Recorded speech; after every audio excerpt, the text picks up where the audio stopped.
നമസ്കാരം. കയ്യിൽ ഇരുമ്പുദണ്ടുമായി തൊട്ടടുത്തുള്ള കാട്ടിപ്പറമ്പിൽ വീട്ടിലേക്ക് ഋതു ഓടിക്കയറുന്നത് കണ്ട് അമ്മ കൈരളി മോനെ എന്ന് വിളിച്ച് പിന്നാലെ ചെന്നു. ഒന്നും ചെയ്യല്ലേടാ എന്ന് പറഞ്ഞ് ഋതുവിനെ തടയാൻ ശ്രമിച്ചു. അപ്പോഴേക്കും ഗേറ്റ് തുറന്ന് വേണുവിന്റെ വീട്ടിൽ കയറി. പിന്നാലെ എത്തിയ അമ്മയെ തള്ളി പുറത്താക്കി. വാതിലടച്ച് കുറ്റിയിട്ട ശേഷമായിരുന്നു മനസാക്ഷിയെ നടുക്കിയ ക്രൂരകൃത്യം നടന്നത്. ചേതമംഗലത്ത് 3 പേരെ അടിച്ചുകൊന്ന കേസിലെ പ്രതി ഋതു ജയന്റേത് സമാനതകളില്ലാത്ത ക്രൂരത. ബൈക്കിന്റെ ഷോക്ക് അബ്സോർബർ സ്റ്റബ് ഉപയോഗിച്ചായിരുന്നു പ്രതിയുടെ ആക്രമണം.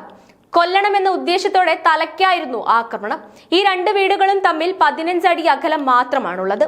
കൊല്ലപ്പെട്ട വേണുവിന്റെയും കുടുംബത്തിന്റെയും വീടിന്റെ ഗേറ്റിൽ അടിച്ച് ഋതു പ്രശ്നമുണ്ടാക്കിയിരുന്നു. വീട്ടുകാർ ഋതുവിന്റെ മനോനില ശരിയല്ലെന്ന് അറിയിച്ചതിനെ തുടർന്ന് പരാതി പോലീസ് പരിഹരിച്ചു വിടുകയായിരുന്നു. അവനിയും ആരാധികയും ദുരന്തത്തിന്റെ സാക്ഷികൾ ആയിരുന്നു. സംഭവിക്കുന്നത് എന്തെന്ന് തിരിച്ചറിയും മുമ്പ് അച്ഛനും അമ്മയും മുത്തശ്ശനും മുത്തശ്ശിയും ഹാളിൽ കിടന്ന് പിടയുന്നതാണ് ഇരുവരും കാണുന്നത്. രക്ഷാപ്രവർത്തകരെത്തുമ്പോൾ പേടിച്ചരണ്ട് കരയുകയായിരുന്നു ഇരുവരും. ഇവരാണ് സംഭവത്തിന്റെ ദൃക്സാക്ഷികൾ. ഈ കുട്ടികളെ പ്രതി ഉപദ്രവിച്ചിട്ടില്ല. മുത്തശ്ശനും മുത്തശ്ശിയും അമ്മയും കൊല്ലപ്പെട്ടു. അച്ഛൻ ഗുരുതരാവസ്ഥയിലുമായി. ബന്ധുവീട്ടുകാർ അഭയം നൽകിയ കുഞ്ഞുങ്ങൾക്ക് മുന്നിൽ ഇനി എന്തെന്ന ചോദ്യം നിൽക്കുകയാണ്. വേണുവിന്റെ കുടുംബവും ഋതുവും തമ്മിൽ കൊലപാതകത്തിന് തൊട്ടുമുൻപ് വീട്ടിൽ വളർത്തിയിരുന്ന നായയെ ചൊല്ലി തർക്കം നടന്നിരുന്നതായി വിവരം ലഭിച്ചിട്ടുണ്ട്. വേണുവിന്റെ വീട്ടിലെ നായ തന്റെ വീട്ടിലേക്ക് വന്നിരുന്നുവെന്ന് പറഞ്ഞാണ് പ്രതി ഇവരുടെ വീട്ടിലെത്തിയത്. ഋതു ഭീഷണിപ്പെടുത്തുന്ന ദൃശ്യം പകർത്തിയിരുന്ന വിനീഷയുടെ ഫോൺ ഇയാൾ ബലപ്രയോഗത്തിലൂടെ കൈക്കലാക്കുകയും ചെയ്തു. ഇതിനു പിന്നാലെയായിരുന്നു കൊലപാതകമെന്നാണ് വിവരം. പ്രതി ഋതു മയക്കുമരുന്ന് ലഹരിയിലാണ് കൊലപാതകം നടത്തിയതെന്നും പോലീസ് സംശയിക്കുന്നുണ്ട്. ഇയാളെ വൈദ്യപരിശോധനയ്ക്ക് വിധേയനാക്കിയിട്ടുണ്ട്. സ്കൂൾ കാലം മുതൽക്കേ ഋതുവിന് ക്രിമിനൽ പശ്ചാത്തലമുണ്ട്. അന്നേ ലഹരി ഉപയോഗിക്കാൻ തുടങ്ങിയിരുന്നു.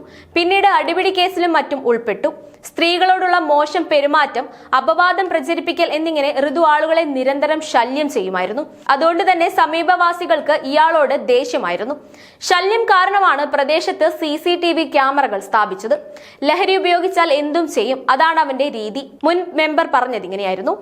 ഋതു പ്രശ്നങ്ങൾ ഉണ്ടാക്കുന്നതിനെ തുടർന്ന് പലരും പോലീസിൽ പരാതി നൽകിയിരുന്നെന്നും എന്നാൽ മാനസികാരോഗ്യമുണ്ടെന്ന സർട്ടിഫിക്കറ്റ് കൈവശമുള്ളതിനാൽ അത് ഹാജരാക്കി രക്ഷപ്പെടുന്നതാണ് ഇയാളെ രീതിയെന്നും നാട്ടുകാർ പറഞ്ഞു. ഋതു നിരന്തര ശല്യക്കാരനാണ്. ആദ്യം ഒരു പ്രശ്നമുണ്ടായപ്പോൾ അവന്റെ അച്ഛനും അമ്മയുമെല്ലാം വന്ന് മാപ്പ് പറഞ്ഞിരുന്നു. കല്ലെറിയൽ, പട്ടിയുടെ പേര് പറഞ്ഞ് വഴക്കിടൽ എന്നിങ്ങനെയെല്ലാം ചെയ്യുമായിരുന്നു. ഒരു ദിവസം ഇരുമ്പുവടിയുമായി ആക്രമിക്കാൻ വന്നിരുന്നു. അന്ന് ഫോട്ടോ എടുത്ത് പോലീസിനെ അറിയിച്ചു. കാപ്പ ചുമത്തുമെന്ന് പോലീസ് പറഞ്ഞെങ്കിലും ഒരു നടപടിയും ഉണ്ടായില്ല. കയ്യിൽ സർട്ടിഫിക്കറ്റ് ഉണ്ടെന്ന ധൈര്യമായിരുന്നു അയൽവാസി പറഞ്ഞു. ഋതുവിന്റെ അമ്മയുടെ പിന്തുണ ഇയാൾക്ക് എപ്പോഴും ഉണ്ടായിരുന്നു. അക്രമം നടത്തിയും മറ്റും കിട്ടുന്ന പണം ഋതു അമ്മയെയാണ് ഏൽപ്പിച്ചിരുന്നത്. അയൽവാസിയുടെ വാക്കുകൾ ഇങ്ങനെയായിരുന്നു. കൊല്ലപ്പെട്ട വേണുവിന് കിണറിൽ റിങ് വാർക്കുന്ന പണിയായിരുന്നു.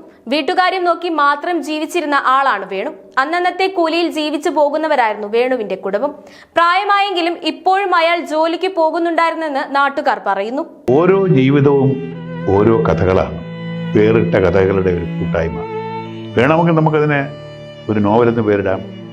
അതുപോലൊരു നോവലല്ലേ നിങ്ങളുടെ ജീവിതവും? എന്താ, ശരിയല്ലേ? നിങ്ങളുടെ അനുഭവങ്ങൾ, കഥകൾ എന്തുമായിക്കൊള്ളട്ടെ, അത് കേൾക്കാൻ DNA ന്യൂസിലൂടെ ഞാൻ എത്തുന്നു. കഥ പോലൊരു ജീവിതം, അതിനായി ഞാൻ നിങ്ങൾക്ക് വേണ്ടി കാത്തിരിക്കുന്നു. നമുക്ക് ഒന്നിച്ച് കാണാം, കുറേ കാര്യങ്ങൾ സംസാരിക്കാം, വേദനകൾ പങ്കിടാം. നിങ്ങളുടെ വിഷയങ്ങൾ, അനുഭവങ്ങൾ അത് ഞങ്ങളെ അറിയിക്കേണ്ട വിലാസം താഴെ കൊടുക്കുന്നു.